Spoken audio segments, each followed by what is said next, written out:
الہ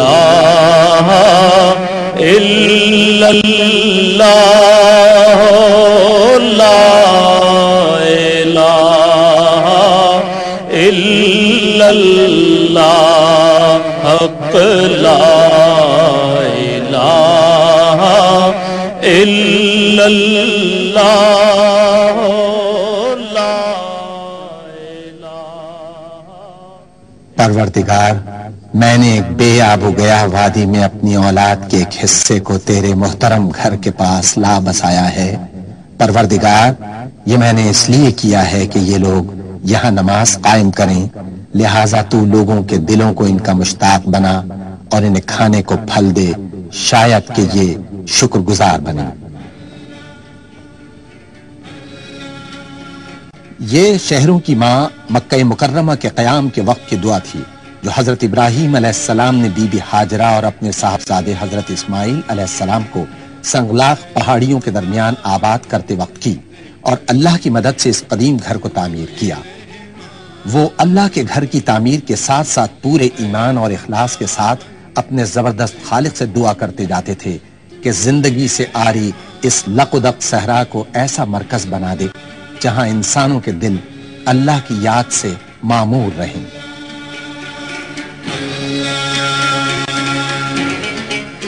جب رسول اکرم صلی اللہ علیہ وآلہ وسلم نے مکہ مکرمہ کو فتح فرمایا اور اللہ کے گھر کو بتوں سے پاک کیا تو مسجد الحرام شہر کے وسط میں ایک کھلی عمارت تھی۔ اس کے گرد 4 دیواری نہ تھی اور اس کا رقبہ صرف 2000 مربع میٹر تھا۔ 17 ہجری میں سیلاب کی وجہ سے جب مسجد الحرام کو نقصان پہنچا تو خلیفہ دوم حضرت عمر فاروق رضی اللہ تعالیٰ عنہ نے مسجد کی مرمت کرائی، اس کے گرد 4 دیواری تعمیر کرائی اور رقبے میں 500 مربع میٹر کی توسیع کی۔ 26 ہجری میں ان کے جانشین حضرت عثمان غنی رضی اللہ تعالیٰ عنہ نے 1700 مربع میٹر کی مزید توسیع کرائی۔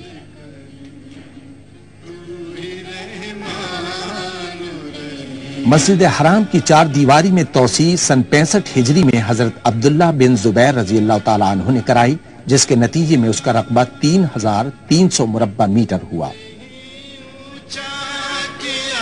سن 137 ہجری میں ابو جعفر المنصور نے مسجد حرام میں 5300 مربع میٹر کا مزید اضافہ کیا۔ اس کے بعد خلیفہ محمد المہدی کی زیر نگرانی توسیع میں مسجد کے رقبے میں 15000 مربع میٹر کا اضافہ ہوا۔ خلیفہ المقتدر عباسی نے 1300 مربع میٹر کا اضافہ کرایا۔ سن 306 ہجری میں خلیفہ المقتدر عباسی نے 950 مربع میٹر کے داخلے کے راستے تعمیر کرائے، جس کے نتیجے میں مسجد حرام کا مجموعی رقبہ 30200 مربع میٹر ہو گیا، جس کے بعد اس کے رقبے اور حیت میں 1000 برس تک کسی قسم کی تبدیلی نہیں کی گئی۔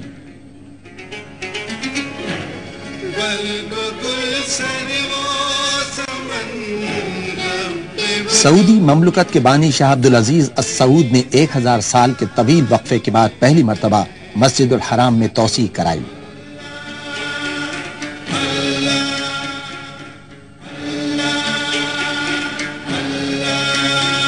اسلام کی سربلندی اور مسلمانوں کی فلاح و بہبود کے لیے شاہ عبدالعزیز کی لگن اور جذبے کو اس خیال نے مزید تقویت بخشی کہ مستقبل میں مسجد حرام میں بے پناہ لوگ آئیں گے اور قدیم شہر مکہ مکرمہ کی حیت تبدیل ہو کر رہ جائے گی۔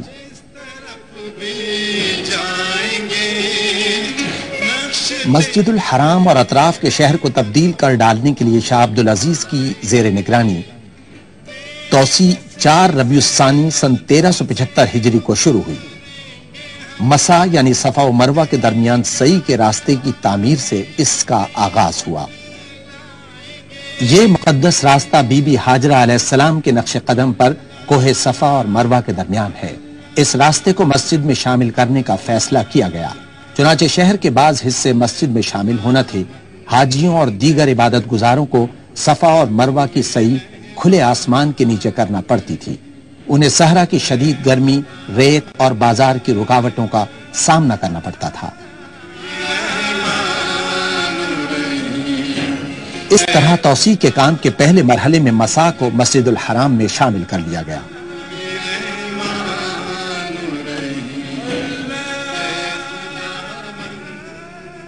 مسا کی تعمیر توسیع کا پہلا مرحلہ تھی جسے اس طرح ڈیزائن کیا گیا کہ وہ موجودہ ڈھانچے سے مطابقت اختیار کر جائے۔ اس تعمیر کے نتیجے میں مسجد الحرام کا رقبہ 30,200 مربع میٹر سے بڑھا کر 1,52,000 مربع میٹر تک کیا جانا تھا۔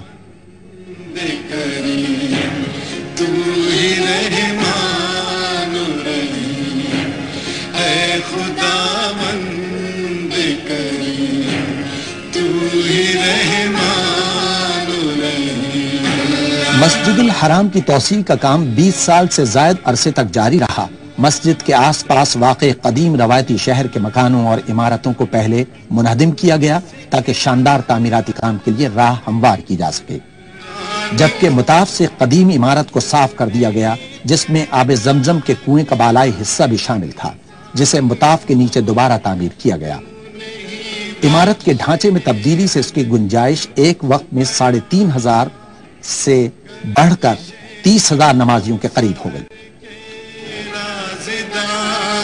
سن 1396 ہجری میں جب یہ عظیم الشان اور پرشکو عمارت مکمل ہوئی تو اس میں مجموعی طور پر 3 لاکھ افراد نمازیں اور دیگر عبادات آرام و سکون اور پورے خشوع و خضوع کے ساتھ کر سکتے تھے۔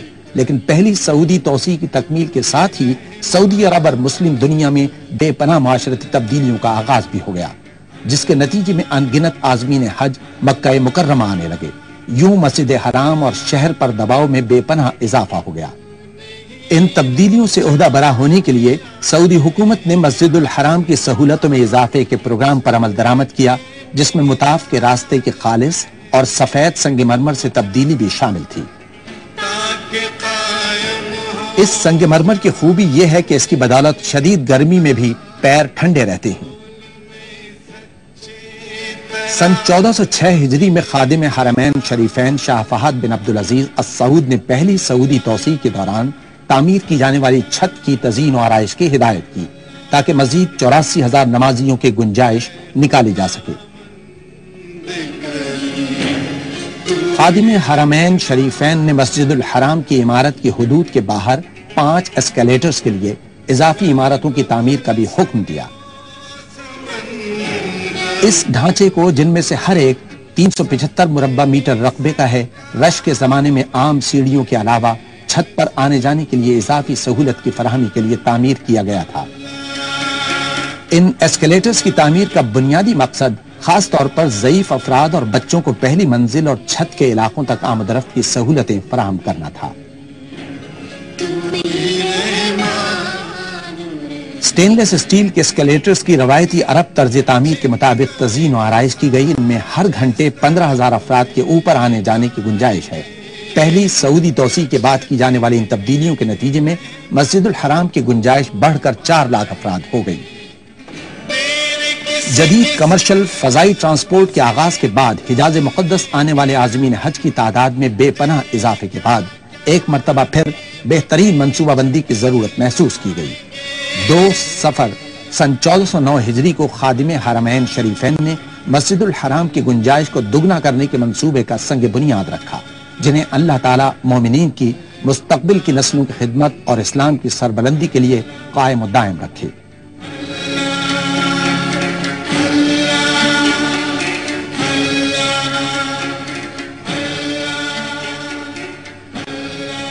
خادم حرمین شریفین کے توسیع منصوبے کے نتیجے میں تہخانوں، سطح زمین اور پہلی منزل کا رقبہ 76,000 مربع میٹر ہونا تھا، جس کے مطابق مسجد میں مزید 1,70,000 نمازیوں کی گنجائش ہو جاتی۔ مسجد الحرام کی توسیع کے منصوبے کا آغاز المسا کے علاقے سے ہوا، جو 86,800 مربع میٹر کے مجموعی رقبے کا احاطہ کرتا ہے۔ اس سے مسجد الحرام کمپلیکس کی گنجائش 3 لاکھ نمازیوں سے بڑھ کر 7 لاکھ ہو گئی ہے۔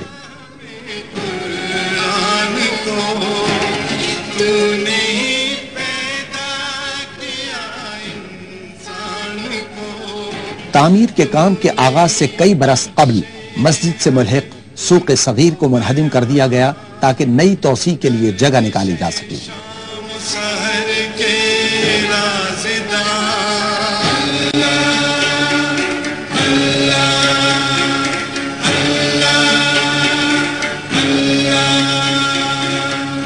سن 1409 ہجری میں یہ پورا علاقہ بھرپور تعمیراتی سرگرمیوں کا مرکز بن گیا کیونکہ تعمیراتی کام تیزی کے ساتھ جاری تھا۔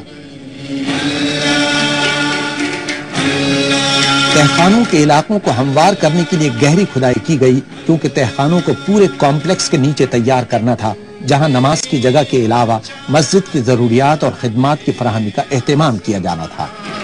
اس دوران مسجد کے ارد گرد کے علاقوں کو ترقیاتی کاموں کے لیے منہدم کیا جاتا رہا۔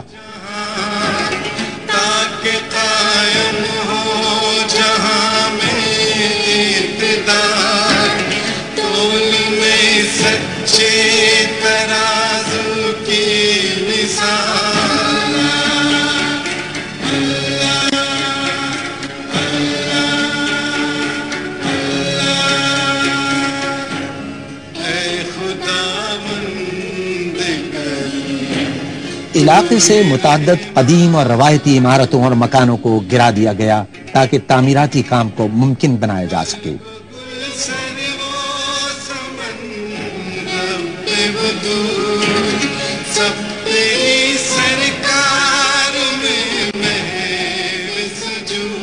مسجد الحرام مکہ مکرمہ کے وسط میں واقع ہے جہاں سے میونسپلٹی اور مسجد کے لیے بے شمار خدمات کی فراہمی کی لائنیں گزرتی ہیں۔ ان تمام خدمات کو تعمیراتی کام کے دوران روکنا خاصا مشکل تھا۔ ایک بڑی اور اہم پائپ لائن کھدائی کے بڑے مقام پر کٹ رہی تھی جسے کھدائی کے دوران یوں ہی چھوڑ دیا گیا۔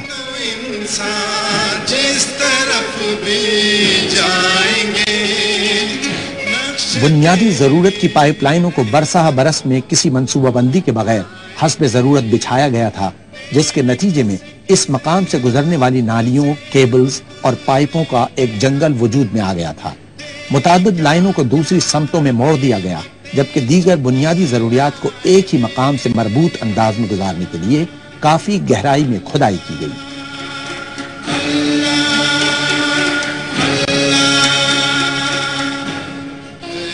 ارد گرد سے گزرنے والی بنیادی ضروریات کی اشیاء کی لائنوں کو مختصر مدت میں ایک متحدہ اور مربوط نظام سے منسلک کرنے کا عمل تعمیراتی ماہرین کے لیے انجینئرنگ کا ایک بڑا چیلنج بن گیا۔ متعدد محرابدار نالیوں کو مسا کے نیچے سے گزارا گیا۔ اس کے لیے مثلثی شکل کے کھلے تہخانے تعمیر کیے گئے تاکہ ان کی مرمت اور دیکھ بھال میں آسانی رہے۔ ان تہخانوں میں ایئر کنڈیشننگ سسٹم کے آلات بھی نصب کیے گئے۔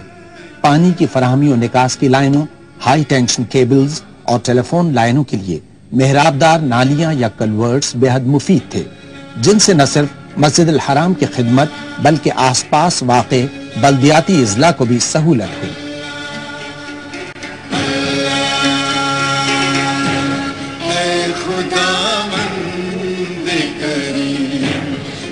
جنوب سے آنے والا برساتی طوفان مکہ مکرمہ کو متاثر کرتا اور سیلابی پانی وادی کے اس نشیبی علاقے میں داخل ہو جاتا جہاں مسجد الحرام واقع ہے۔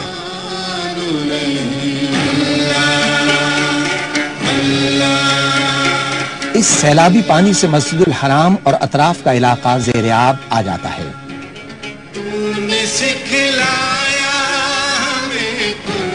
سیلاب کے پانی کی نکاس کے جدید ترین نیٹ ورک نے سیلاب کو ماضی کی داستان بنا دیا۔ موجودہ توسیع میں اس نیٹ ورک کو سیلابی پانی کی نکاس کے 3 نئے طریقوں کی بدولت مزید بہتر بنایا گیا۔ ایک نالا مسجد الحرام سٹریٹ پر الہجوم سے شروع ہو کر مسا کے نیچے سے گزرتا ہے۔ ایک اور سسٹم کنگ فہد گیٹ کے قریب شمیہ اور شبائکہ سے پانی کی نکاس کرتا ہے۔ تیسرا نظام العدول سکوائر سے الہجوم تک سرنگ کے ذریعے مسجد الحرام کے شمال مغرب کی جانب سے گزرتا ہے۔ اس کی 1175 میٹر تک توسیع کر دی گئی۔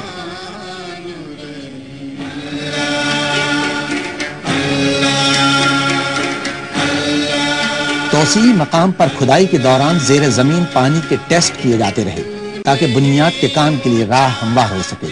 اس کی بدولت بنیادوں کے ڈیزائن میں کئی مرتبہ ترمیم کی گئی تاکہ وزن کو مساوی تقسیم کیا جا سکے۔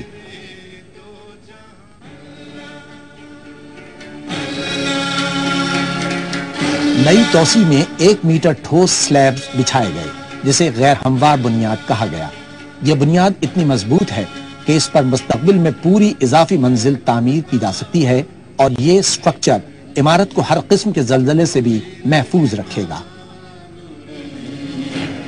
اے خداوند کریم، تو ہی رحمان الرحیم،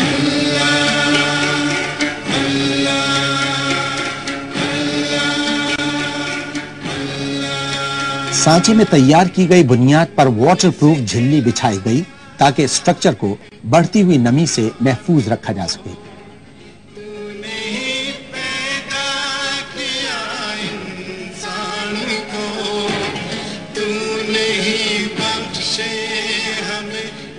ڈھانچے کی بنیاد کے ساتھ فولاد اور کنکریٹ کے 492 مضبوط امدادی چبوترے تعمیر کیے گئے۔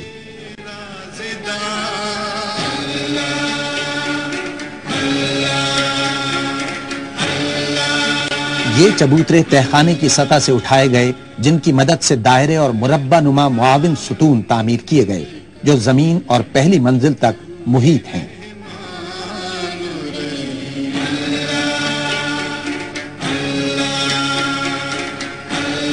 زمین دوز اساس سے مسجد الحرام کی توسیع کے اہم مرحلے کا آغاز ہوا۔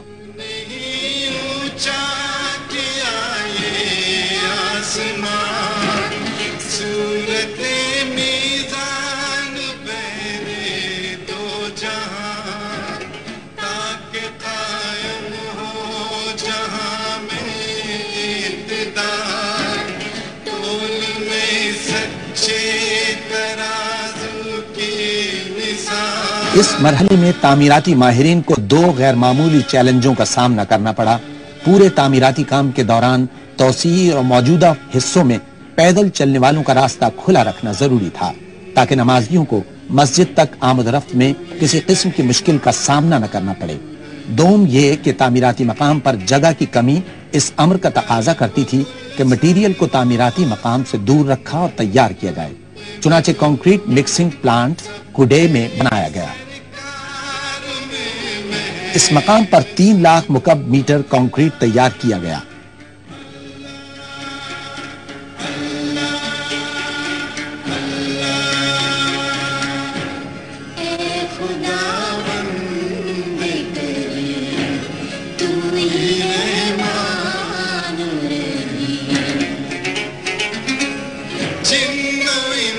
کنکریٹ کو کوڈے سے ایک سرنگ کے ذریعے مکہ مکرمہ میں تعمیراتی مقام تک لایا گیا۔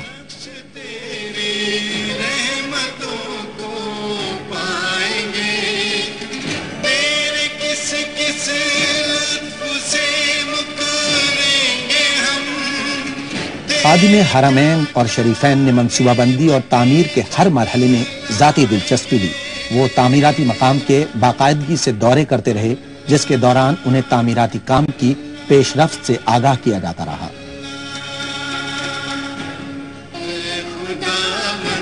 اس عمارت کو مستقبل میں آنے والی متعدد نسلوں تک قائم و دائم رہنے کے لیے ڈیزائن کیا گیا ہے۔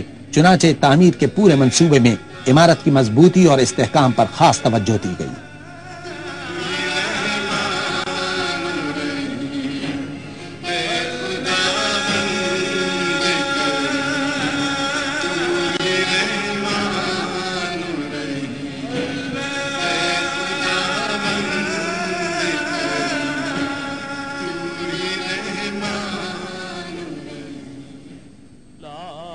تعمیراتی کام میں استعمال کیے جانے والے تعمیراتی مواد میں اعلیٰ معیار کے 45,000 ٹن فولاد کا استعمال کیا گیا ہے۔ تعمیراتی منصوبے میں اعلیٰ معیار برقرار رکھنے کے سخت ضوابط کا نفاذ کیا گیا اور ان کی پوری طرح پابندی کرائی گئی۔ اس دوران مختلف اشیاء کی جانچ پڑتال کا عمل مسلسل جاری رہا۔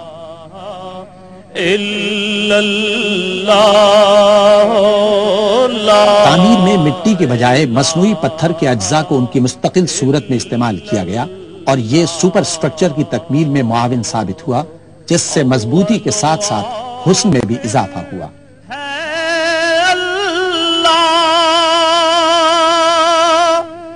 باطن و ظاہر ہے اللہ، جسم میں جامع ہے اللہ۔ یہ خصوصی تعمیراتی مٹیریل مکہ مکرمہ کے نواح میں واقع ایک فیکٹری میں تیار کیا گیا جو اس منصوبے کے لیے خاص طور پر تعمیر کی گئی تھی۔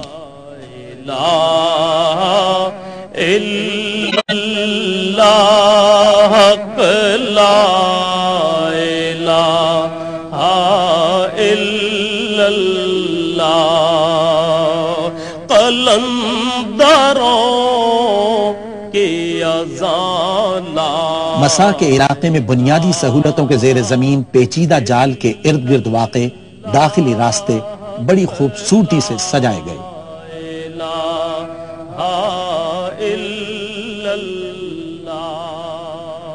اطراف کے راستوں پر گرینائٹ کا فرش کیا گیا، جبکہ صحن میں وہی ٹھنڈا سفید سنگ مرمر استعمال کیا گیا جو مطاف اور چھت کے علاقوں میں استعمال ہوا ہے۔ ہر غلام ایاز ہے۔ یہ وسیع و عریض صحن متعدد مقاصد پورے کرتا ہے۔ مسجد میں آنے اور باہر جانے کے راستے کے طور پر، شہر اور باہر سے آنے والوں کے لیے آرام کرنے کی جگہ کے طور پر، اور مسجد الحرام کی اضافی عمارت کے طور پر جہاں لوگ نماز کے لیے جمع ہوتے ہیں اور اپنے رب کو یاد کرتے ہیں۔ حق لا الہ الا اللہ، تو نوازنے پہ صحن سے متصل کثیر سطحی وضوخانہ کمپلیکس تعمیر کیا گیا جہاں عبادت گزاروں کو حفظان صحت کے مطابق اور آرام دہ طور پر پاک ہونے کی سہولتیں فراہم کی گئی ہیں۔ اس کمپلیکس میں 1440 غسل خانے، 1091 وضو خانے اور پانی پینے کے 162 نلکے ہیں۔ یہ سہولتیں اعلیٰ معیار کو مد نظر رکھتے ہوئے فراہم کی گئی ہیں تاکہ وہ لاکھوں نمازیوں کے مستقل استعمال میں رہنے کے باوجود پائیدار ثابت ہوں۔ اللہ لا الہ الا اللہ۔ سن 1411 ہجری میں ماہ رمضان المبارک تک مسا، صحن اور چھت کا تمام علاقہ مکمل ہو چکا تھا اور اہل ایمان سے بھر گیا تھا۔ وہ تراویح اور تہجد کی نمازوں میں مصروف تھے، قیام، رکوع اور سجود میں دل کی گہرائیوں سے اپنے رب کو یاد کر رہے تھے، اس قدیم گھر کے سامنے جو اسلام کا قلب ہے۔ نور محمد صلی اللہ لا الہ الا اللہ، حق لا الہ الا اللہ، لا الہ الا اللہ، لا الہ الا اللہ، حق لا۔ ایک طرف گراؤنڈ فلور تکمیل کے آخری مرحلے میں تھا اور دوسری طرف پہلی منزل کی تیاریاں پوری طرح جاری تھیں۔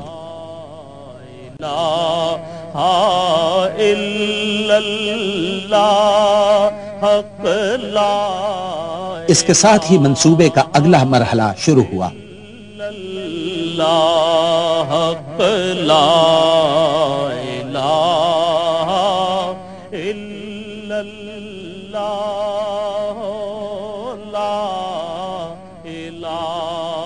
وادی فاطمہ مکہ مکرمہ کے نواح میں واقع ہے۔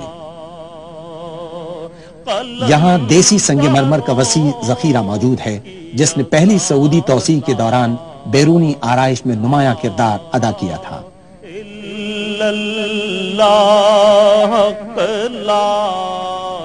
موجودہ منصوبے کے لیے ضروری تھا کہ پتھر تراشنے والی مشینوں کو زمین میں زیادہ گہرائی تک پہنچایا جائے تاکہ شاندار سنگ مرمر حاصل کیا جا سکے۔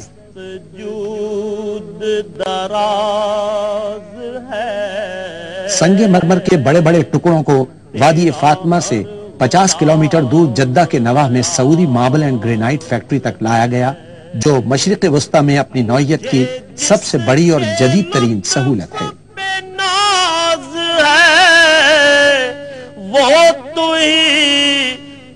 بندہ یہاں سنگ مرمر کے سلیبز تیار کیے گئے، انہیں کاٹا گیا اور پالش کی گئی تاکہ اس کے فطری حسن کو جلا بخشی جا سکے۔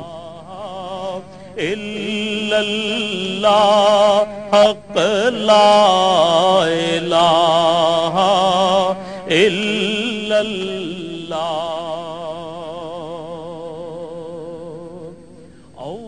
مکہ مکرمہ میں اس خوبصورت سنگ مرمر کو توسیع منصوبے میں مطلوبہ مقامات پر نصب کرنے کا عمل جاری رہا۔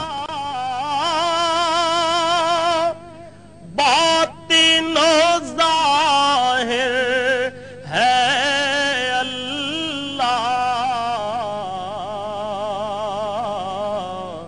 جسم میں جام باب فہد پر 89 میٹر بلند 2 مینار تیاری کے آخری مراحل میں تھے۔ یہ مینار مسجد کے موجودہ 7 میناروں سے ملتے جلتے ہیں۔ اللہ حق لا الہ الا اللہ۔ مسجد کے 82,000 مربع میٹر پورے توسیعی حصے میں اعلیٰ قسم کا کرارا سنگ مرمر بچھایا گیا۔ مسجد کے مربع نما دائرے کی شکل کے معاون ستونوں میں بھی کرارا سنگ مرمر استعمال کیا گیا۔ پہ آئے تو نواز دے زمانہ، تو قریب ہی جو ٹھہرا۔ سفید فائسہ سنگ مرمر کو نئے توسیع منصوبے میں چھت کے وسیع علاقے میں بچھایا گیا، جہاں 40,000 نمازیوں کی گنجائش ہے۔ مسجد الحرام کی توسیع کے منصوبے کی اہم بات اس کے 3 بڑے گنبد ہیں، جن میں سے ہر ایک کا قطر 15 میٹر اور لمبائی 13 میٹر ہے۔ حق لا الہ ہنگامی صورتحال سمیت تمام اوقات میں بجلی کی فراہمی کے بنیادی نظام کو یقینی بنانے والا ایک نیا سسٹم نصب کیا گیا۔ مسجد الحرام میں مین الیکٹریکل گریڈ سے بجلی فیل ہونے کی صورت میں بیٹری سے چلنے والے یونٹوں کی مدد سے بغیر کسی خلل کے بجلی کی فراہمی کو ممکن بنایا گیا ہے، جو مسجد میں مختلف مقامات پر نصب ہیں۔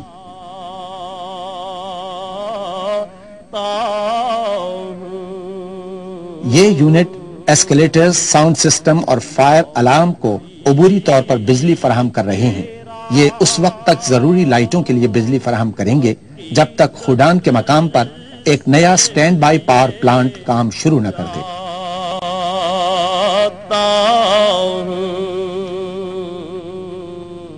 اس 32 میگا واٹ کی سہولت سے حاصل ہونے والی بجلی مکمل طور پر مسجد الحرام کے لیے ہے۔ یوں تمام ضروری خدمات اپنا کام کبھی بند نہیں کر سکیں گی۔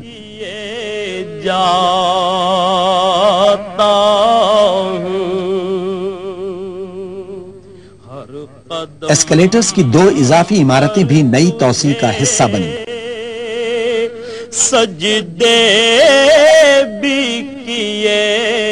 مکہ مکرمہ کی شدید گرمی ہمیشہ سے عازمین حج کے لیے پریشان کن رہی، اس لیے خادم حرمین شریفین نے فرمان جاری کیا کہ مسجد الحرام میں ایئر کنڈیشننگ سسٹم نصب کیا جائے جو نئی توسیع شدہ عمارت کو ٹھنڈا رکھے۔ یہ سسٹم 6 منزلہ عمارت میں واقع ہے، جسے سینٹرل اسٹیشن کہا جاتا ہے۔ سینٹرل اسٹیشن میں کولنگ کا جدید نظام موجود ہے، جس میں بالآخر 104 چلنگ یونٹس شامل کر دیے جائیں گے، جن میں تقریباً 38,500 ٹن کی کولنگ کی گنجائش ہوگی، جو مسجد الحرام تک انسولیٹڈ پائپوں کی مدد سے پہنچائی جاتی ہے۔ تیری رحمت کے سہارے پہ جیے جاتا ہوں۔ چونکہ یہ پلانٹ رہائشی ضلع میں واقع ہے، اس لیے عمارت میں زبردست ساؤنڈ پروفنگ کی گئی ہے، جو شور کو مناسب حد تک کم کرتی ہے۔ 450 میٹر کی سرنگ کے ذریعے ٹھنڈا پانی مسجد الحرام تک پہنچایا جاتا ہے۔ یہ پائپ ٹھنڈا پانی مسجد الحرام تک لے جاتے ہیں اور دوبارہ یخ بستہ کرنے کے لیے پانی کو واپس لاتے ہیں۔ زندگی نام ہے۔ توسیع کے کام کے دوران یہ پائپ ذیلی زمین دوز حصوں سے گزرتے تھے۔ پانی کو سیکنڈری پائپوں کے ذریعے ایئر ہینڈلنگ یونٹ میں پمپ کیا جاتا جو بالائی زمین دو سطح میں واقع تھے۔ چھوٹے سائز میں یہ ایئر ہینڈلنگ یونٹ اس طرح ڈیزائن کیے گئے ہیں کہ ان میں بے شمار خوبیاں پیدا ہو گئی ہیں۔ ان میں سب سے اہم خصوصیت ڈکٹنگ نیٹ ورک کے ذریعے زیادہ دباؤ پر سرد ہوا کو پمپ کرنے کی گنجائش ہے تاکہ مطاف کے گرد واقع محراب دار راہداریوں کے ذریعے مسجد میں داخل ہونے والی گرم ہوا کو باہر دھکیلا جا سکے۔ زمانے کو دیے جاتا ہوں۔ بیت اللہ کی تعمیر کی گئی، مگر قرآن حکیم نے کعبۃ اللہ کی تعمیر کا معاملہ حضرت ابراہیم علیہ الصلوۃ والسلام سے شروع کیا ہے اور اس سے پہلے کی حالت کا کوئی تذکرہ نہیں کیا ہے۔ اس کا ذکر سورہ حج کی آیت نمبر 26 اور 27 میں ملتا ہے۔ وَإِذْ بَوَّأْنَا لِإِبْرَاهِيمَ مَكَانَ الْبَيْتِ أَلَّا تُشْرِكْ بِي شَيْئًا وَطَهِّرْ بَيْتِيَ لِلطَّائِفِينَ وَالْقَائِمِينَ وَالرُّكَّعِ السُّجُودِ وَأَذِّن فِي النَّاسِ بِالْحَجِّ يَأْتُوكَ رِجَالًا وَعَلَى كُلِّ ضَامِرٍ يَأْتِينَ مِن كُلِّ فَجٍّ عَمِيقٍ۔ یاد کرو وہ وقت جب کہ ہم نے ابراہیم کے لیے اس گھر خانہ کعبہ کی جگہ تجویز کی تھی، اس ہدایت کے ساتھ کہ میرے ساتھ کسی چیز کو شریک نہ کرو اور میرے گھر کو طواف کرنے والوں اور قیام و رکوع و سجود کرنے والوں کے لیے پاک رکھو، اور لوگوں کو حج کے لیے اذن عام دے دو کہ وہ تمہارے پاس ہر دور دراز مقام سے پیدل اور دبلے پتلے اونٹوں پر سوار آئیں۔ حضرت ابراہیم علیہ السلام جد الانبیاء تھے۔ حضور اکرم صلی اللہ علیہ وآلہ وسلم کو بھی آپ ہی کی ملت کی پیروی کا حکم دیا گیا تھا۔ حضرت ابراہیم علیہ السلام دین اسلام ہی کے داعی تھے۔ سن 570 عیسوی یا 571 عیسوی میں جب یمن کا حاکم ابرہا کعبے کو ڈھانے کے لیے مکہ پر حملہ آور ہوا تو اللہ تعالیٰ نے اپنے گھر کی حفاظت خود فرمائی اور اس کی فوج کو نیست و نابود کر دیا۔ اس کا ذکر قرآن کریم کی سورہ فیل میں ملتا ہے۔ ألم تر كيف فعل ربك بأصحاب الفيل ألم يجعل كيدهم في تضليل وأرسل عليهم طيرا أبابيل ترميهم بحجارة من سجيل فجعلهم كعصف مأكول۔ تم نے دیکھا نہیں کہ تمہارے رب نے ہاتھی والوں کے ساتھ کیا کیا؟ کیا اس نے ان کی تدبیر کو اکارت نہیں کر دیا اور ان پر پرندوں کے جھنڈ بھیج دیے جو ان پر پکی ہوئی مٹی کے پتھر پھینک رہے تھے، پھر ان کا یہ حال کر دیا جیسے جانوروں کا کھایا ہوا بھوسا۔ جس سال یہ واقعہ پیش آیا اہل عرب اسے عام الفیل کہتے ہیں۔ اسی سال حضور اکرم صلی اللہ علیہ وآلہ وسلم کی ولادت مبارکہ ہوئی۔ آپ صلی اللہ علیہ وآلہ وسلم جس زمانے میں پیدا ہوئے مکہ بت پرستی کا مرکز تھا۔ خود کعبے میں 360 بت رکھے ہوئے تھے۔ دیگر رسوم جاہلیت بھی عام تھیں۔ لوگ اریاں ہو کر کعبے کا طواف کرتے تھے۔ سن 2 ہجری میں تحویل قبلے کے ذریعے بیت المقدس کے بجائے کعبے کو قبلہ بنانے کا حکم آیا۔ اس وقت سے لے کر آج تک بلکہ قیامت تک مسلمان اسی رخ منہ کر کے نماز پڑھتے رہیں گے انشاءاللہ۔ تحویل قبلہ کا ذکر سورہ بقرہ کی 144ویں آیت میں ملتا ہے۔ قد نرى تقلب وجهك في السماء فلنولينك قبلة ترضاها فول وجهك شطر المسجد الحرام وحيث ما كنتم فولوا وجوهكم شطره۔ یہ تمہارے منہ کا بار بار آسمان کی طرف اٹھنا ہم دیکھ رہے ہیں۔ لو ہم اسی قبلے کی طرف تمہیں پھیرے دیتے ہیں جسے تم پسند کرتے ہو۔ مسجد حرام کی طرف رخ پھیر دو۔ اب جہاں کہیں تم ہو اسی کی طرف منہ کر کے نماز پڑھا کرو۔ کعبۃ اللہ تمام دنیا کے مسلمانوں کا قبلہ ہے، جدھر رخ کر کے وہ نماز ادا کرتے ہیں۔ یہ امت مسلمہ کی وحدت کی علامت ہے۔ ہر مسلمان خواہ دنیا میں کہیں بھی ہو، نماز کے لیے کعبۃ اللہ کی طرف رخ کرتا ہے۔ اس کا ذکر قرآن کریم کی سورہ بقرہ کی آیت نمبر 149 اور 150 میں ملتا ہے۔ ومن حيث خرجت فول وجهك شطر المسجد الحرام وإنه للحق من ربك وما الله بغافل عما تعملون ومن حيث خرجت فول وجهك شطر المسجد الحرام وحيث ما كنتم فولوا وجوهكم شطره لئلا يكون للناس عليكم حجة إلا الذين ظلموا منهم۔ تمہارا گزر جس مقام سے بھی ہو، وہیں سے اپنا رخ نماز کے وقت مسجد الحرام کی طرف پھیر دو، کیونکہ یہ تمہارے رب کا بالکل برحق فیصلہ ہے، اور اللہ تم لوگوں کے اعمال سے بے خبر نہیں ہے۔ اور جہاں سے بھی تمہارا گزر ہو، اپنا رخ مسجد الحرام ہی کی طرف پھیرا کرو، اور جہاں بھی تم ہو اسی کی طرف منہ کر کے نماز پڑھو، تاکہ لوگوں کو تمہارے خلاف کوئی حجت نہ ملے۔ مسجد حرام کے معنی ہے حرمت اور عزت والی مسجد۔ اس سے مراد وہ عبادت گاہ ہے جس کے وسط میں خانہ کعبہ واقع ہے۔ صفا و مروہ۔ صفا و مروہ دراصل دو پہاڑیاں تھیں جن کی چوٹیاں مسجد الحرام کے شمالی حصے میں واقع تھیں۔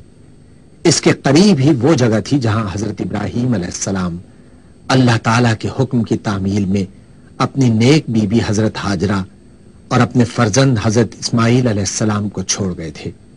پانی کی تلاش میں حضرت ہاجرہ نے صفا و مروہ کے درمیان 7 چکر لگائے تھے۔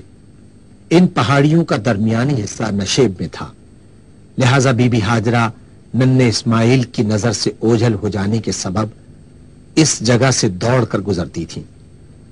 بی بی ہاجرہ کی اس سعی کو اللہ تعالیٰ نے بے حد پسند اور مقبول فرما کر ننھے اسماعیل کی ایڑیوں کی رگڑ کی جگہ نہ رک سکنے والا پانی جاری فرما دیا، جس کو بی بی ہاجرہ نے مٹی اور پتھر سے گھیر کر زمزم یعنی ٹھہر جا کہا، جو زمین پر بہنے سے تو رک گیا مگر ایسے خشک ریگستان میں لامحدود مقدار میں جاری و ساری ہے، اور ہزاروں سال سے زمزم کا پانی اللہ تعالیٰ کے انعام و اکرام کا مظہر ہے۔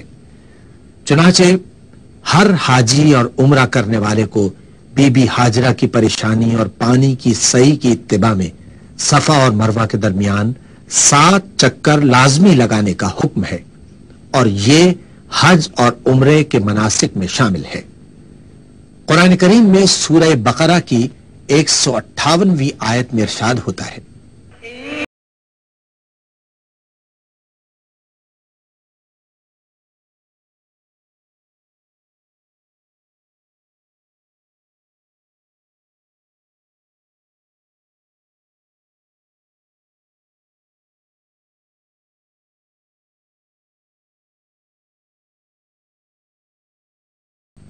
یقیناً صفا اور مروہ اللہ تعالیٰ کی نشانیوں میں سے ہیں، لہذا جو شخص بیت اللہ کا حج یا عمرہ کرے اس کے لیے کوئی گناہ کی بات نہیں کہ وہ ان دونوں پہاڑیوں کے درمیان سعی کر لے، اور جو برضا و رغبت کوئی بھلائی کا کام کرے گا اللہ کو اس کا علم ہے اور وہ اس کی قدر کرنے والا ہے۔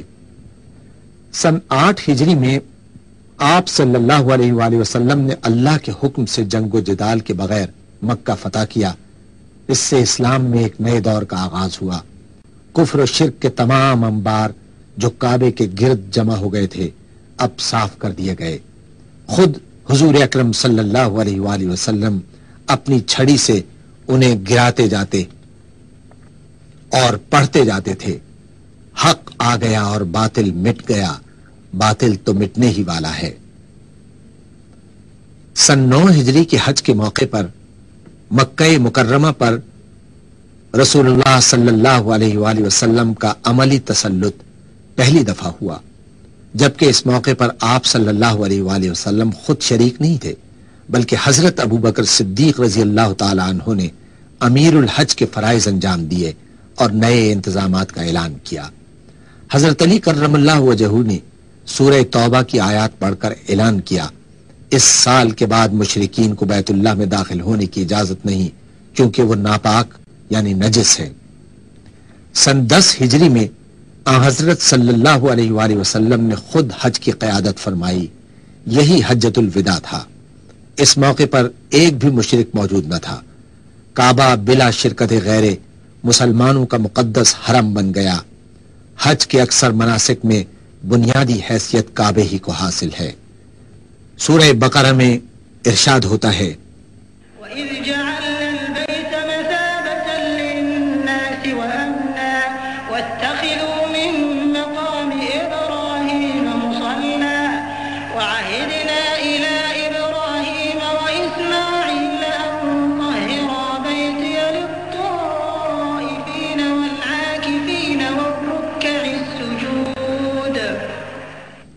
اور یہ کہ ہم نے اس گھر کعبے کو لوگوں کے لیے مرکز اور امن کی جگہ قرار دیا تھا، اور لوگوں کو حکم دیا تھا کہ ابراہیم جہاں عبادت کے لیے کھڑا ہوتا ہے اس مقام کو مستقل جائے نماز بنا لو، یعنی حرم پاک کو، اور ابراہیم اور اسماعیل کو تاکید کی تھی کہ میرے اس گھر کو طواف اور اعتکاف اور رکوع اور سجدہ کرنے والوں کے لیے پاک رکھو۔ کعبۃ اللہ کا حج اسلام کے بنیادی ارکان میں سے ایک رکن ہے، اور زندگی میں ایک مرتبہ ہر آزاد، ذی ہوش، بالغ اور صاحب استطاعت مسلمان پر فرض ہے جو مکہ معظمہ تک سفر کرنے کی جسمانی اہلیت بھی رکھتا ہو۔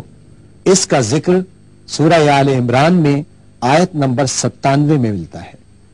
وَلِلَّهِ عَلَى النَّاسِ حِجُّ الْبَيْتِ مَنِ اسْتَطَاعَ إِلَيْهِ سَبِيلًا وَمَن كَفَرَ فَإِنَّ اللَّهَ غَنِيٌّ عَنِ الْعَالَمِينَ۔ لوگوں پر اللہ کا یہ حق ہے کہ جو اس گھر تک پہنچنے کی استطاعت رکھتا ہو وہ اس کا حج کرے، اور جو کوئی اس حکم کی پیروی سے انکار کرے تو اسے معلوم ہو جانا چاہیے کہ اللہ تمام دنیا والوں سے بے نیاز ہے۔ حج ہر مسلمان کی تمنا اور زندگی کا بلند ترین نصب العین ہے۔ رسول اکرم صلی اللہ علیہ وآلہ وسلم نے باوجود استطاعت کے حج نہ کرنے والوں کے حق میں ارشاد فرمایا، جو شخص زاد راہ اور سواری رکھتا ہو جس سے بیت اللہ تک پہنچ سکے اور پھر بھی حج نہ کرے تو اس کا اس حالت میں مرنا یہودی یا عیسائی ہو کر مرنا برابر ہے۔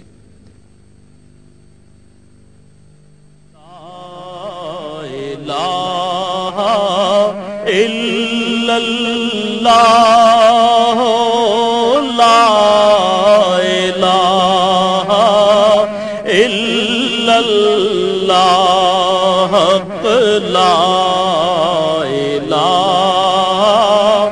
الا اللہ، لا الہ الا اللہ، محمد رسول اللہ۔